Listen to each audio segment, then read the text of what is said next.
அன்பினிய உறவுகளுக்கு வணக்கம். அன்புடன் ரகுராமன். தன் வரலாறு தொடர்கிறது. தொடர் 11. என்னுடைய வாழ்க்கையில் அற வாழ்க்கை புற வாழ்க்கையை எனக்கு நினைவு வர்றதை அப்பப்போ ஷேர் பண்ணிக்கிறேன். இதுதான் தன் வரலாறு. தொடர் 10 என்னுடைய மேல்நிலை கல்வியை பற்றி பார்த்தோம். கல்வி தான் பண்ணியிருந்தேன். அதான் அடக்குமுறை, ஒடுக்குமுறை, அவமானங்கள், வறுமை, கஷ்டம் எல்லாத்தையும் கடந்து அப்படியே வந்தேன். எல்லாருக்கும் இருக்கிறது தான், அதெல்லாம் சொன்னேன். எல்லா அவமானங்களையும் கடந்து மேல்நிலை கல்வி முடித்தேன். அப்புறம் சென்னை பல்கலைக்கழகத்தில் பிஏ எக்கனாமிக்ஸ் முடித்தேன். அப்புறம் 2002 அண்ணாமலை பல்கலைக்கழகத்தில் எம்ஏ எக்கனாமிக்ஸ் படித்து முடித்தேன். அப்புறம் 2008 அண்ணாமலை பல்கலைக்கழகத்திலே M Phil economics issue in industrial urban development என்னுடைய ரிசர்ச் டாபிக் அது. அந்த டாப்பிக்கில் எம்ஃபில் முடித்தேன். New college doctor Abdul Rahman அவர் தான் எனக்கு கைடாக இருந்தார். அவர் அந்த குரு மூலிமா எம்ஃபில் அண்ணாமலை யூனிவர்சிட்டியில் 2008 முடித்தேன் எம்ஏ எக்கனாமிக்ஸு. அப்புறம் 2013 அப்போ பி லிட்டு தமிழ் அண்ணாமலை யூனிவர்சிட்டியில் படித்தேன். அப்புறம் 2017 எம்ஏ தமிழ் அண்ணாமலை யூனிவர்சிட்டியில் படித்தேன். இதுதான் என்னுடைய கல்லூரி வாழ்க்கை. நண்பர்கள் எல்லாம் அனுபவித்தது உண்டு. எல்லாம் ஜாலியாக ஃப்ரெண்ட்ஸோடு போனது வந்தது. செமினார் கிளாஸ் கரஸில் அதனால் செமினார் கிளாஸ் அந்த 3 மாதத்துக்கு செமினார் போடுவாங்க. அந்த செமினார் கிளாஸில் அட்டன் பண்ணுறது, அப்போது ஃப்ரெண்ட்ஸுங்களை மீட் பண்ணுறது, அப்போது சினிமாவுக்கு போகிறது, ஏதோ ஜாலியாக ஹோட்டலுக்கு போகிறது, சாப்பிட்றது, ஒரு ஹாப்பியான கல்லூரி வாழ்க்கையும் நான் இது பண்ணேன். ஆனால் எனக்கு 2000 கல்யாணம் ஆயிடுச்சு. கல்யாணம் ஒரு பக்கம், என்னுடைய வேலை ஒரு பக்கம், கரஸில் என்னுடைய படிப்பு, குடும்பம், மனைவி, மக்கள், கல்வி அப்படியே பயணிச்சிட்டேன்.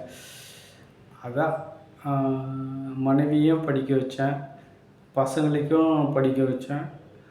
என்னுடைய வருமானத்தில் வீட்டில் பெற்றவங்களையும் பார்த்துக்கினேன், கூட பிறந்தவங்களையும் பார்த்துக்கினேன், என்னை நம்பி வந்த வாழ்க்கை துணையும் பார்த்துக்கினேன், என் பிள்ளைங்களையும் பார்த்துக்கினேன்.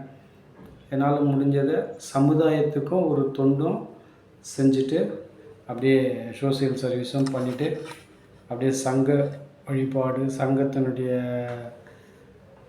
சர்வீஸு அப்படி பண்ணிவிட்டு என்னுடைய வேலை எல்லாத்துலேயும் ஒழுக்கமாக, நேர்மையாக, உண்மையாக ட்ராவல் பண்ணேன். ஒரு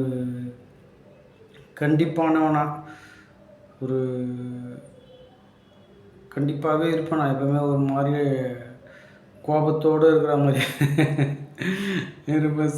என் முகத்தில் சிரிப்பே பார்க்க முடியாது. அப்படியே ஒரு மாதிரி ரஃப்பாகவே இருப்பேன் நான்.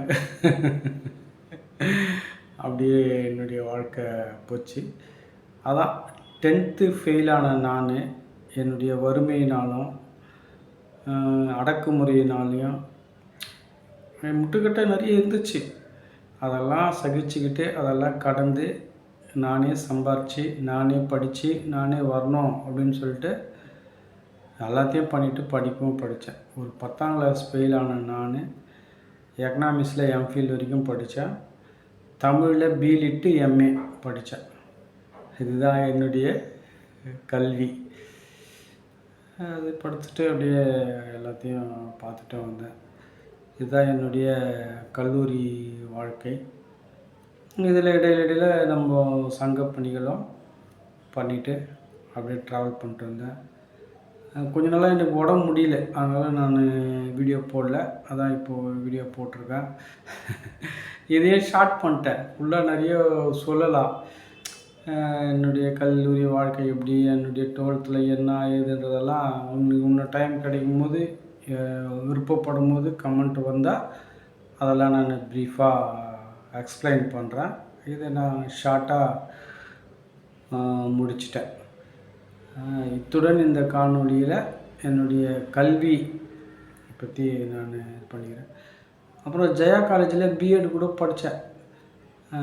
பிஎட்டுக்கு அட்மிஷன் போயிட்டு பிஎட்டெல்லாம் படித்தேன். என்னுடைய வேலை காரணமாகவும் என்னுடைய அலுவலக காரண சூழ்நிலையால் என்னால் பிஎட் கண்டினியூ பண்ண முடியல. ஒரு 4 மாதம் போனேன் ஜெயா காலேஜில் பிஎட் கல்லூரியில் போய்ட்டு பிஎட் படித்தேன்.